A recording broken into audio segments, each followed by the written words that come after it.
Oh, the Brazilian government is freaking out. I wonder why.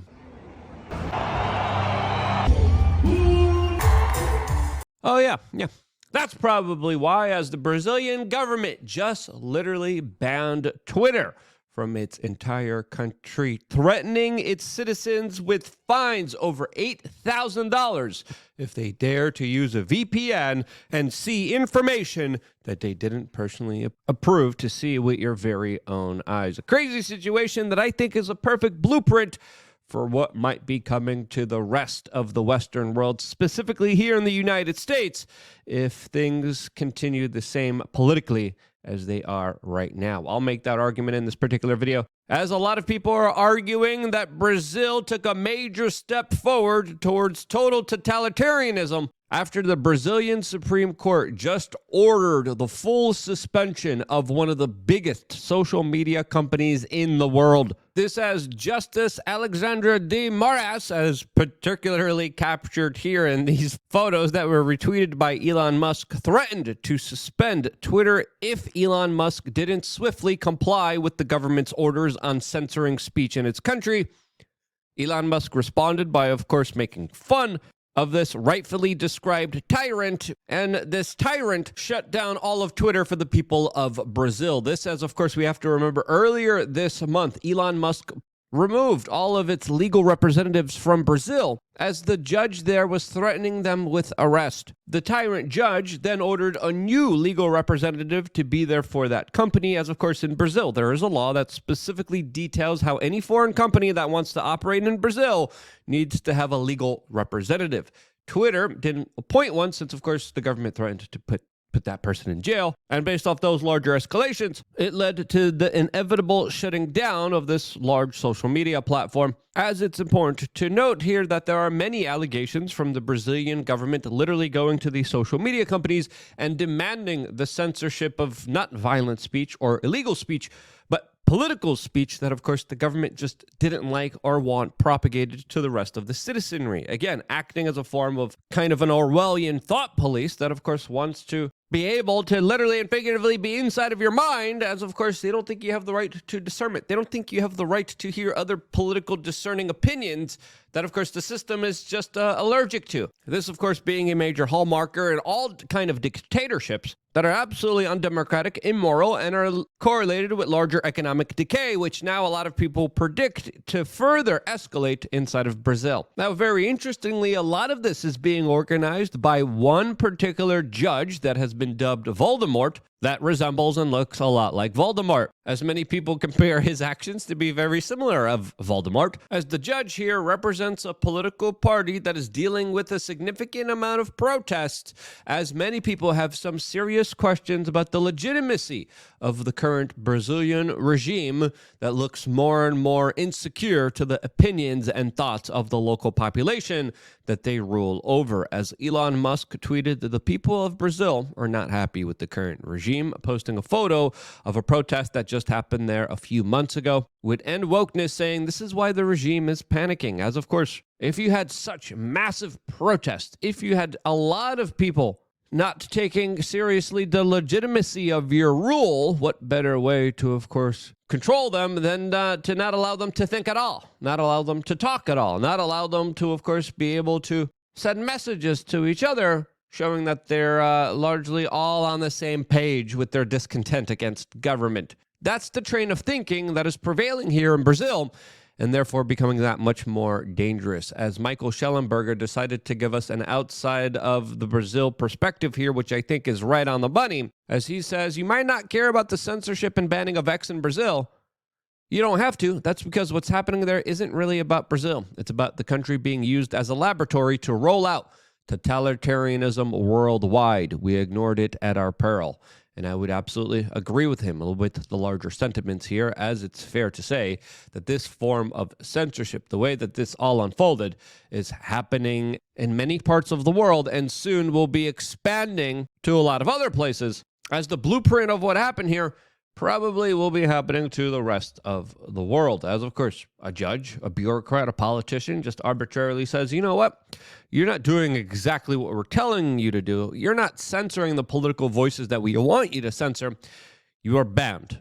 Then there are legal notices sent to, of course, platforms that host the social media company. Platforms like Apple and Google that now have been ordered to remove X from their app stores, which, by the way, there's even a setting, particularly on iPhones, that allows them to delete apps that you downloaded even without your consent. You can actually change that setting, by the way. I recommend you do. As the fist of authoritarianism is upholding this rule by also threatening to fine people $8,900 per day for using a VPN in order to access Twitter here. VPN being a virtual private network that allows people to hide and mask their online location to specifically a different one in order to, of course, access the websites that are blocked in their countries. As, of course, we have seen similar policies instituted in places like China and other totalitarian places that are allergic to people being able to speak to each other. As it's important to note here that the average income in Brazil is about $1,400 a month, finding people around $8,900 a day for simply accessing a website that the government doesn't like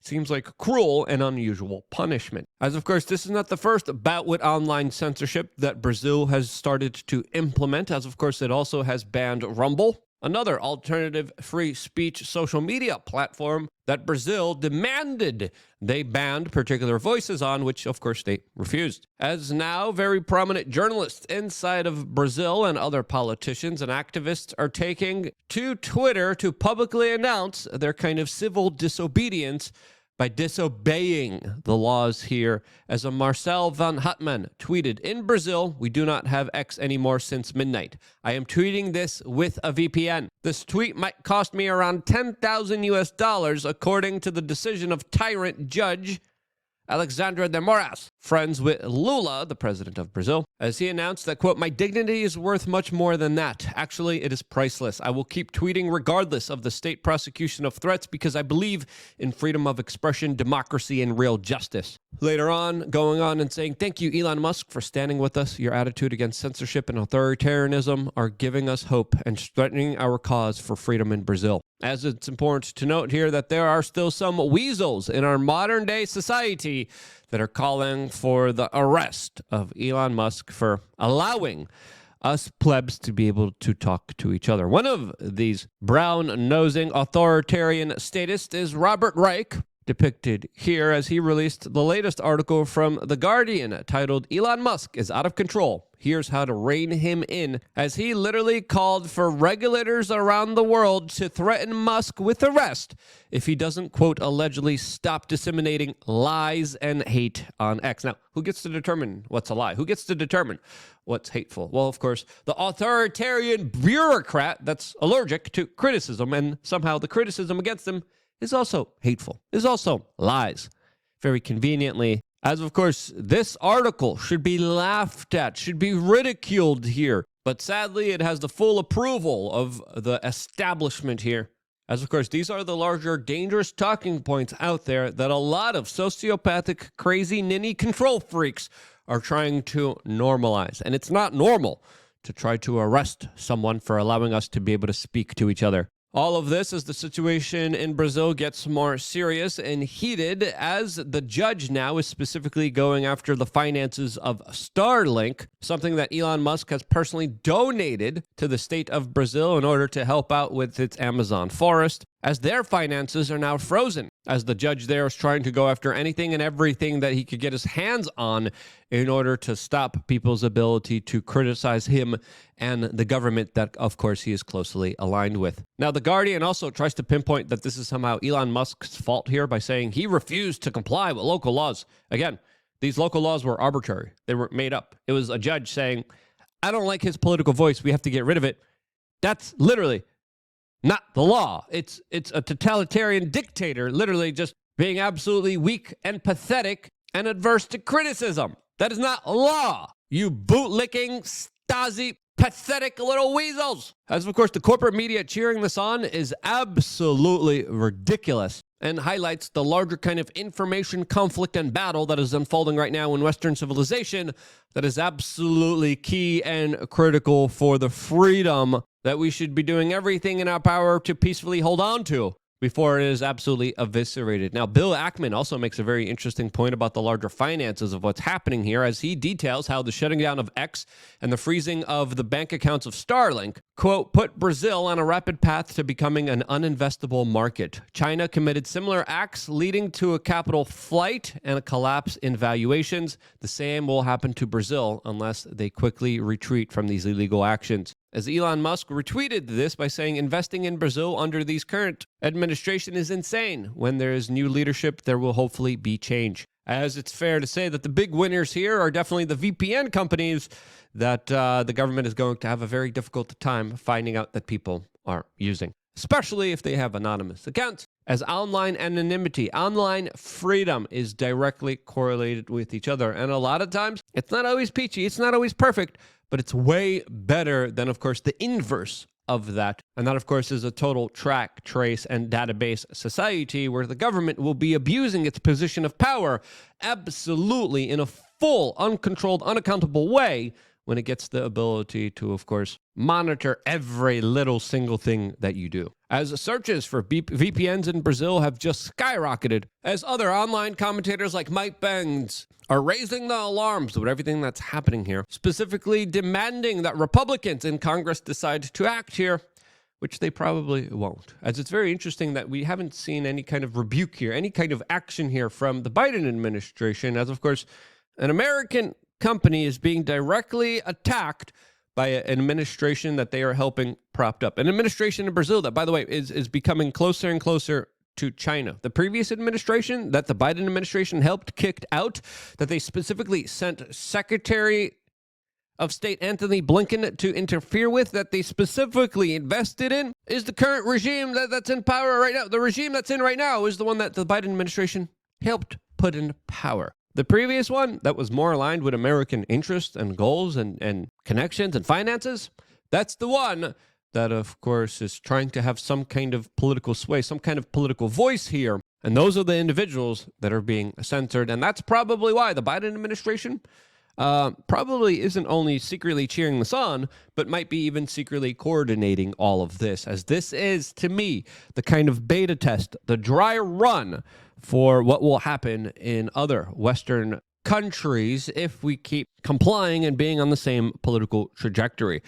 As U.S. Senator Mike Lee just literally called for the end of foreign aid to Brazil.